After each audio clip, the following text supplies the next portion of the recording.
আমি আজকে বাড়িতেই থাকবো না, আমি আজকে যাবো ছেলে বাড়ি থেকে।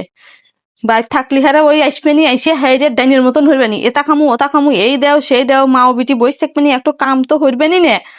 আমার জানের উপর দুইটা যাবে না, আজকে আমি বাড়িতে যাবো। আম্মু কাকে নি কও আর বাইতে বেকে বাড়িতে যাবো না কি হল, তোর ফুবু আসতেছে, তোর ফুবু আইসে তো এটা খামো ওটা খামো এরকম হইবে নি, আর একটু কাম তো হইবে নি নে। আর আইসে খালি কুটুকুটু হইবে নি, বাড়িতে যাবো না কি হল, আর দুই মা বিটি ডাইনের মতন হইবে নি। আর তোর বাপের কাছে তো কিছু কয় যায় না, সব দোষ আমারই হবে নি, মা বোন যা করবেন তাই বিশ্বাস করবে নি। তো এখানে থেকে কি হল, বাড়িতে যাবো, আমার শরীরের আরাম আইসের দরকার আছে। শাশুড়িকে নিজের মায়ের মতো ভালোবাসা শেখো, আর আমার ফুফুকে নিজের বোনের মতো ভালোবাসো। এত হিংসা করো কে? তাহলে আমার ফুফু দাদিও তোমার ভালোবাসবো। এ কি আমার ফুবু দাদির ভক্ত এসে গেছে। শোন, তোর ফুবু দাদির কথা আমার কাছে কবি না। আম্মু আগে নিজে ভালো হও, তারপরে সব ঠিক হয়ে যাবে। চুপ থাক, তোকে এত পেশা ফেলবে কোনে। ঠিক কথা কইছে, আর নিজেটা ভালো বুঝো।